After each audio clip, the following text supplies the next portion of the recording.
Así que te dejó frío la caída de Nicolás Maduro, como a todos, porque se supone que este hombre que dirigía el ejército que tenía una dictadura militar con las mejores defensas antiaéreas de América del Sur, con las mayores reservas petroleras del mundo, cae sin una sola baja del lado norteamericano, sin que se les caiga un avión, sin que se prendan las defensas. ¿Cómo fue que eso pasó? ¿Cómo es que él se convirtió de pronto en prisionero y en historia? Más frío estoy yo. Déjame entrar y te lo cuento.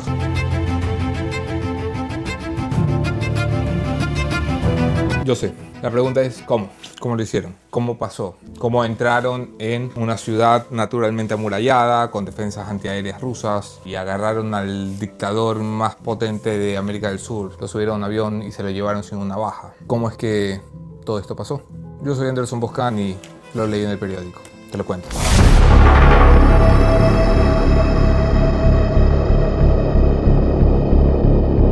Para entender lo que pasó anoche, olviden por un rato la política. Hablemos de física. Mira, esto es el USS Iwo Jima. Es un buque de asalto anfibio flotando en aguas internacionales a 90 millas de la costa venezolana. Desde allí es de donde salen los agentes que van a hacer el ataque, la madrugada del 3 de enero del 2026. Pero la distancia no es el problema. 90 millas se recorren rápido. El problema en realidad son los obstáculos. El principal obstáculo es natural. Este es el principal problema que tienen los agentes.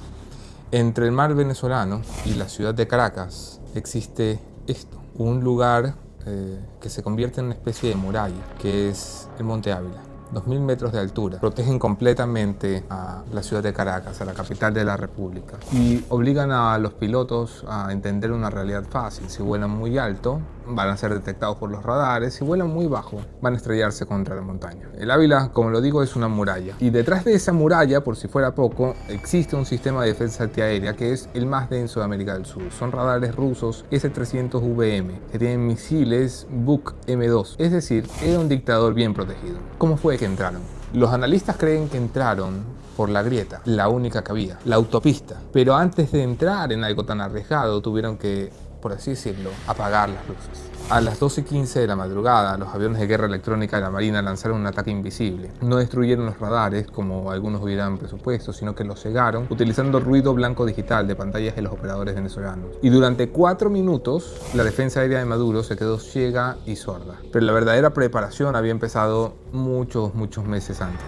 Los reportes de la agencia internacional Reuters aseguran que Delta Force se había construido una réplica exacta de los búnkers de Maduro, de la fortaleza donde vivía el dictador venezolano, y la construyeron en la base militar estadounidense, donde los soldados, en lugar de jugar al voleibol o lo que sea que hagan los soldados mientras esperan la orden del ataque, practicaron 1 y 100 y 200 y 1000 veces, dicen los artículos, cómo romper la fortaleza del búnker de Maduro, cómo hacer un hueco, un boquerón en esas puertas de acero. Y por eso llevaban incluso sopletes por si los explosivos no funcionaban, y habían entrenado tanto que, dicen las defensas americanas, podían lograr abrir la fortaleza de Maduro en 47 segundos. Claro, no todo es fuerza bruta en un ataque como este, también hay, por supuesto, inteligencia. Las fuentes del gobierno estadounidense citadas por la BBC aseguran que la CIA tenía un agente interno cercano a Maduro. Lo tenían allí desde mediados de agosto del año pasado, y su trabajo era transmitir en tiempo real la ubicación de Maduro. Cuando entran los agentes a extraer a Maduro, sabían exactamente la habitación en la que estaba dormido, y por eso lo encuentran en pijamita. Por eso cuando Maduro llega a Nueva York, llega en pijama, porque así estaba dormido con Silvia, su esposa.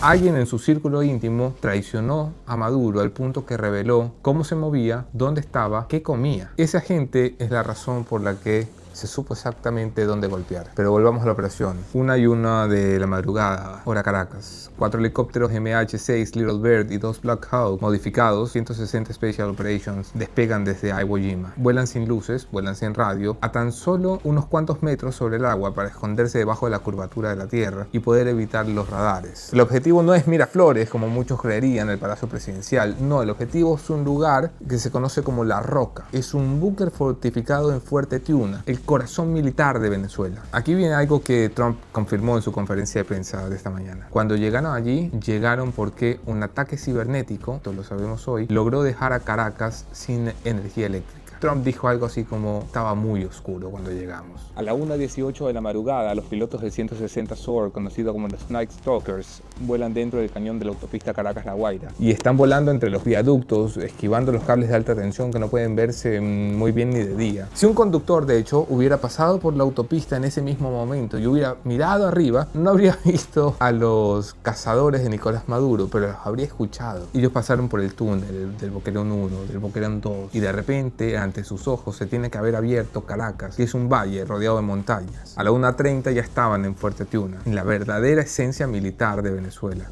Es un lugar donde ahí se calcula unos 10.000 o 12.000 soldados. Es la base militar más importante. Y hay tanques, artillería, todo para defender al dictador. Pero los helicópteros se posan en el techo del edificio ministerial y sucede algo que no estaba previsto. Nadie dispara. Los operadores de Delta Force bajan por las cuerdas utilizando fast rope y rompen las ventanas del piso 4 y entran al pasillo principal, que es donde se supone está la residencia. Cuando esperaban que la Guardia de Honor cubana estuviera allí para defender al dictador venezolano, resulta que la encuentran vacía.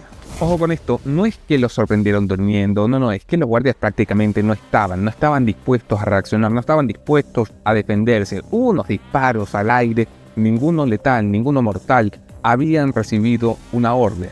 Por eso la puerta del dormitorio no fue derribada con explosivos, porque estaba inseguro. Por eso lo agarran a Maduro en pijamita y Maduro intenta escapar para meterse detrás de la puerta fortificada, pero no alcanza a cerrarla porque es muy pesada. Es la 1:38 de la madrugada y Maduro y Cilia, sin escoltas y sin armas, según el New York Times y Time Magazine, caen. Maduro y su esposa fueron sacados literalmente de la cama. Aquí viene un detalle que Trump ha confirmado hoy y es genial, y es que Maduro intentó escapar de la habitación del pánico, un cuarto blindado, y fue interceptado antes de que llegara. Trump ha confirmado que las puertas de acero estaban diseñadas específicamente para resistir ataques, pero cayeron en segundos. Y le pusieron unas esposas de plástico y unos auriculares para el ruido y una bolsa en la cabeza y lo subieron al helicóptero y allí está la imagen para la posteridad. Mientras todo esto pasaba, Trump estaba viendo la operación en vivo desde Mar-a-Lago como si fuera un partido de fútbol americano, con Stephen Miller, con Marco Rubio, con Peter Hegseth, con otros. Igual que Obama vio la captura de Bin Laden como un momento histórico, porque sin duda era histórico, es la historia pasada en tiempo real. A las 3:29 am, hora de Washington, los helicópteros ya estaban sobre aguas internacionales con Nicolás Maduro a bordo del USS Iwo Jima. Y la operación completa duró menos de 30 minutos en tierra. Cuando los radares venezolanos recuperaron la señal, el paquete, por así decirlo, ya estaba en el mar. Y la gente en Caracas apenas despertaba del sueño por los ruidos de las bombas, sin saber que el país acababa de cambiar para siempre. Pero aquí falta una pieza.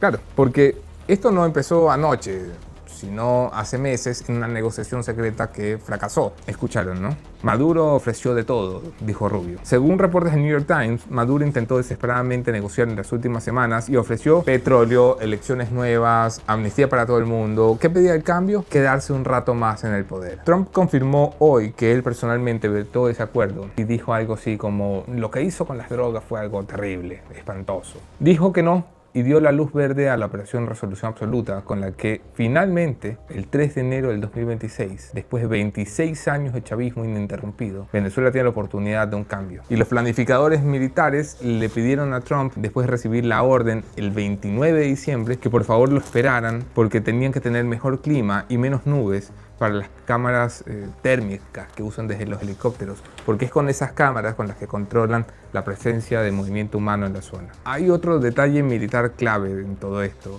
y es Rusia, el gran aliado. Los sistemas S-300 son operados con asesores rusos, pero anoche Rusia no los activó. No hizo nada. Claro, al día siguiente fueron a la ONU y condenaron el asunto y dijeron que esto era una violación a la soberanía de Venezuela, pero la noche en la que se estaban llevando al aliado de Putin, los rusos no hicieron nada. Quizá incluso Putin pensó que ya era suficiente. Y volvemos a la pregunta del millón: ¿dónde estaba el ejército venezolano? Porque la hipótesis que tienen los analistas es que alguien dejó la puerta abierta y la luz apagada y alguien hoy es 50 billones de dólares más rico, pero las miradas no encuentran todavía el nombre y apellido. Unos apuntan a Vladimiro Padrino y otros a la vicepresidenta de la República, Delcy Rodríguez, que según el New York Times fue escogida por el gobierno de Trump para el proceso de transición.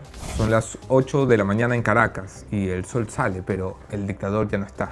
Y la vicepresidenta no aparece hasta muchas horas después. Y Diosdado Cabello no aparece en todo el día. Nadie sabe de Diosdado. Hay un video que bien pudo ser prefabricado, grabado semanas antes, que da la impresión de que Diosdado está, pero nadie sabe si realmente está y nadie sabe quién tiene el poder en Venezuela.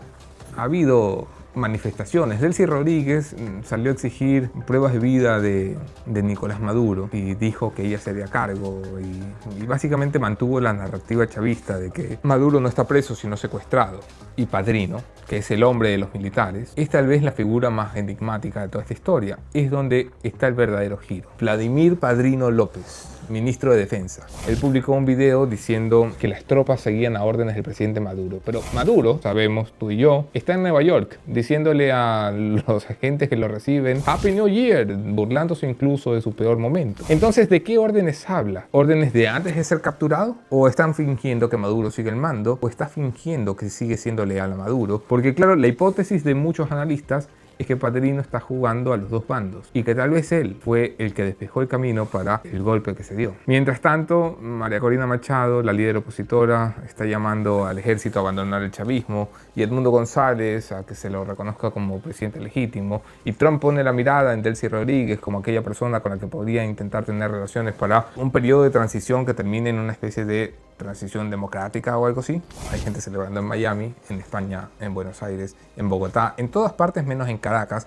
porque en Caracas lo que hay es tensión, porque nadie sabe realmente qué es lo que va a pasar.